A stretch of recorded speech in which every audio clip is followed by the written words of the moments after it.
O Senhor esteja convosco. Ele está no meio de nós. Proclamação do Evangelho de Jesus Cristo segundo Mateus. Glória a vós, Senhor.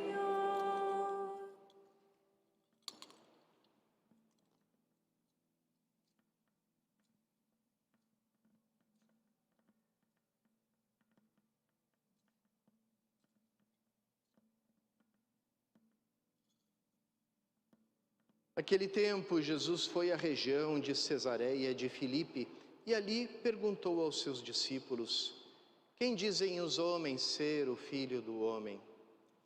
Eles responderam: alguns dizem que é João Batista, outros que é Elias, outros ainda que é Jeremias ou algum dos profetas.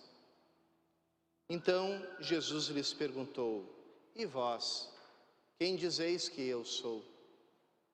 Simão Pedro respondeu: tu és o Messias, o Filho do Deus vivo. Respondendo, Jesus lhe disse: feliz és tu, Simão, filho de Jonas, porque não foi um ser humano que te revelou isso, mas o meu Pai que está no céu. Por isso eu te digo que tu és Pedro, e sobre esta pedra construirei a minha igreja, e o poder do inferno nunca poderá vencê-la. Eu te darei as chaves do reino dos céus. Tudo que tu ligares na terra será ligado nos céus, e tudo que tu desligares na terra será desligado nos céus. Palavra da salvação. Glória a vós, Senhor.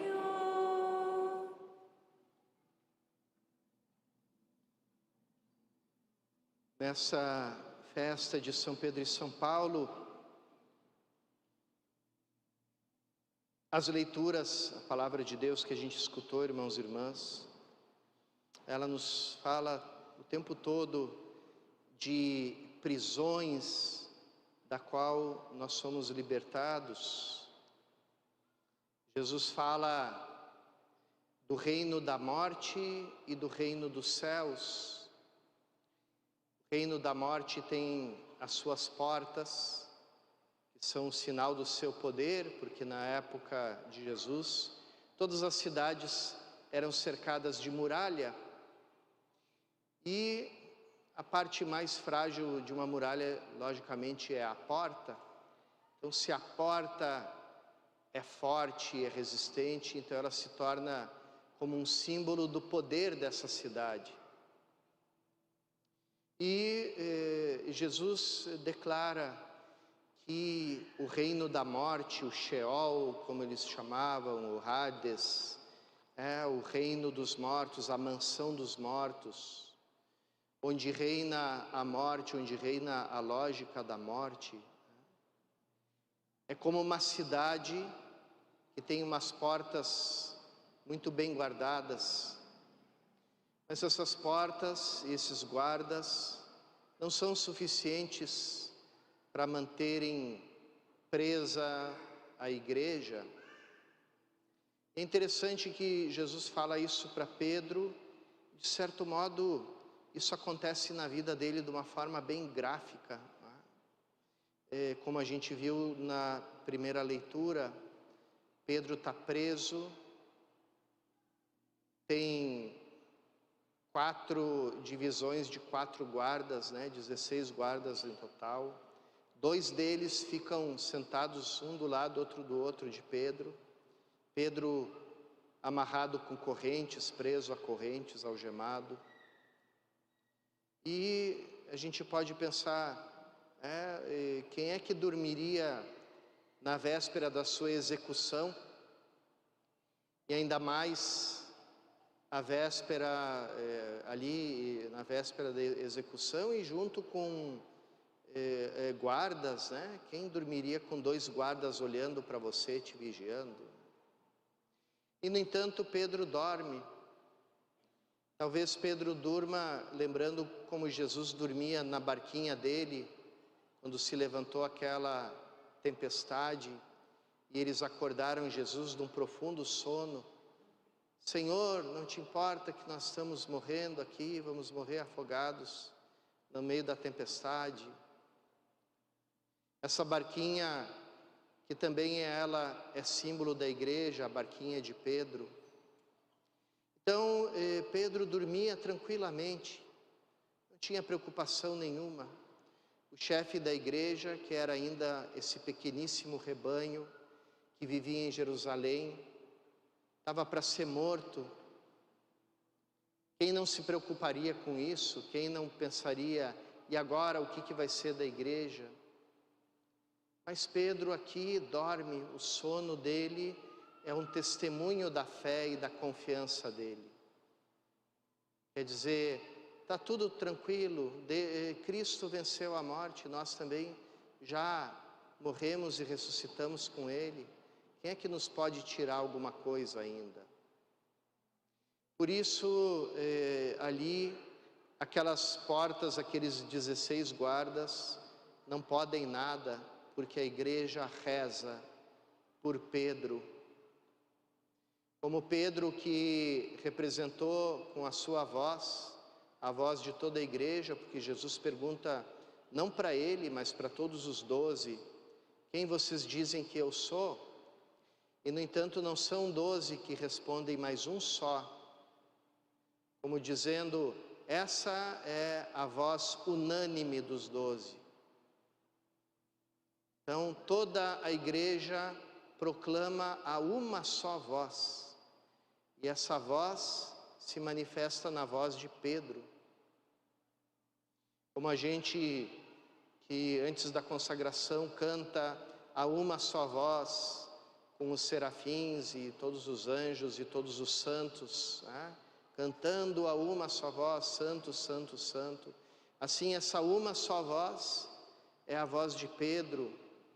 E ali, Pedro preso, como também São Paulo, que diz, estou aqui acorrentado, mas a palavra de Deus não está acorrentada.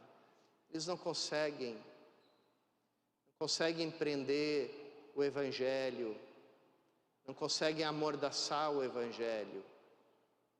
Então, de alguma forma, esse mistério de Pedro que é liberto das prisões, esse mistério das portas muito bem guardadas do império da morte, que não conseguem resistir ao ímpeto da igreja, que vai e rebenta essas portas e liberta todos os que estão ali presos no reino da morte.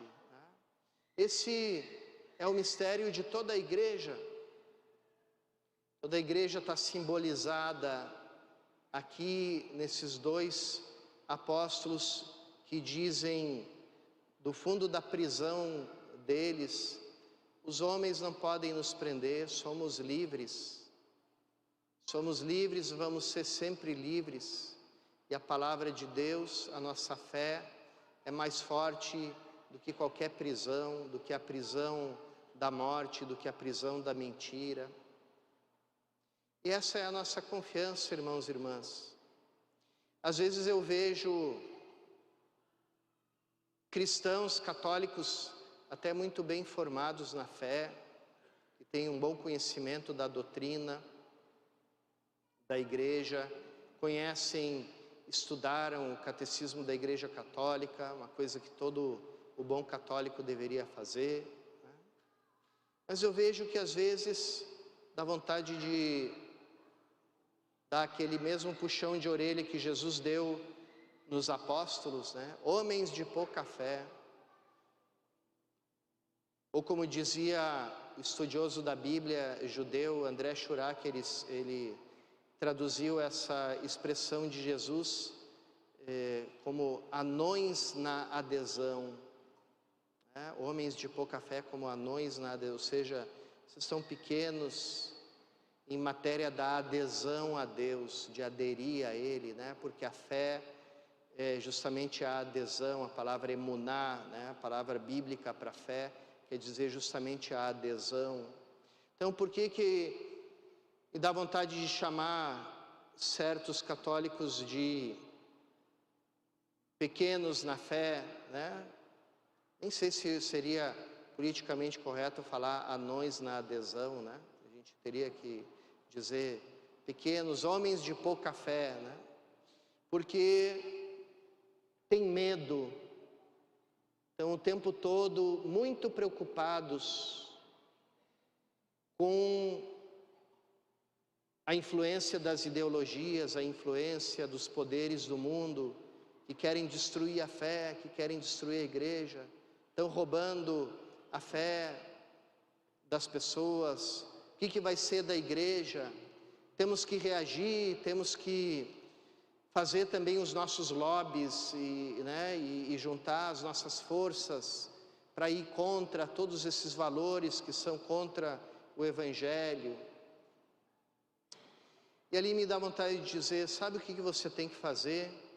É dormir um bom sono, como São Pedro na prisão, porque Deus já cuidou de tudo. Ninguém pode vencer Ele. Eu tive uma experiência no ano 2000, naqueles idos de lá, já 22 anos atrás, na Praça de São Pedro. Era o jubileu do ano 2000 com o Papa João Paulo II. E ali tinha uma multidão enorme de jovens.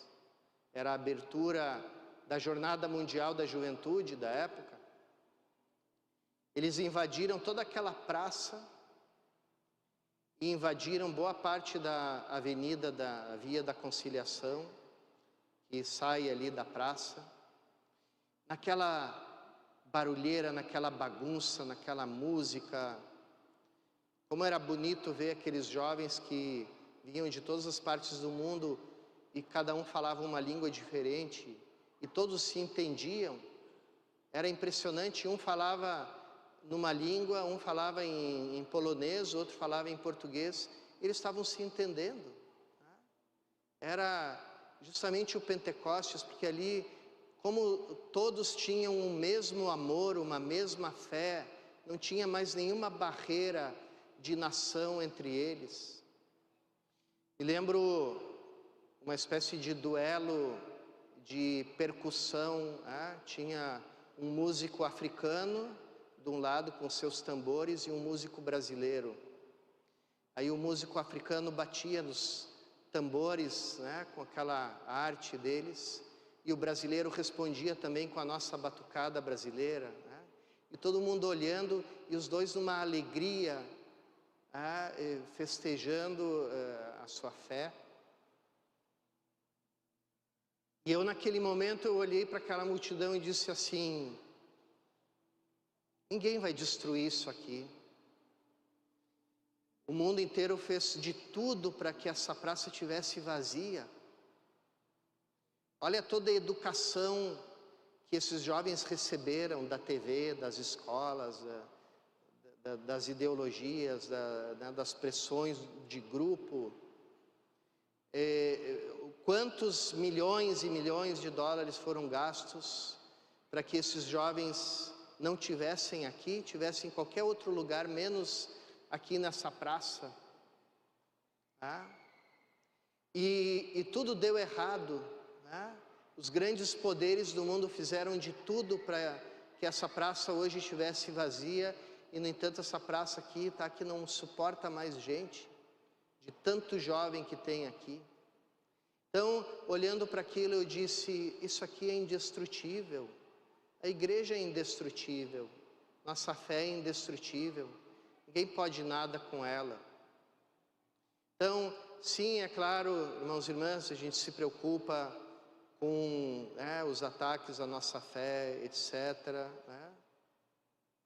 São coisas que nos entristecem, mas são coisas que não nos deviam causar medo, porque nós já vencemos tudo isso. Cristo é o Senhor da vida, do mundo, da história. Ele já venceu, nós vencemos com Ele. Pobre de quem tem tão pouca fé a ponto de pular da barquinha de Pedro, porque nessa barquinha, por mais frágil que ela seja, por maiores que sejam as ondas, ali está Cristo, repousando nela, presente nela. então essa barca não tem como afundar.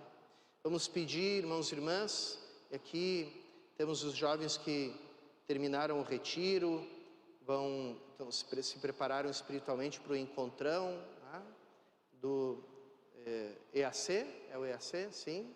Então, que por meio desses apóstolos, por intercessão deles, a gente tenha essa firmeza na fé.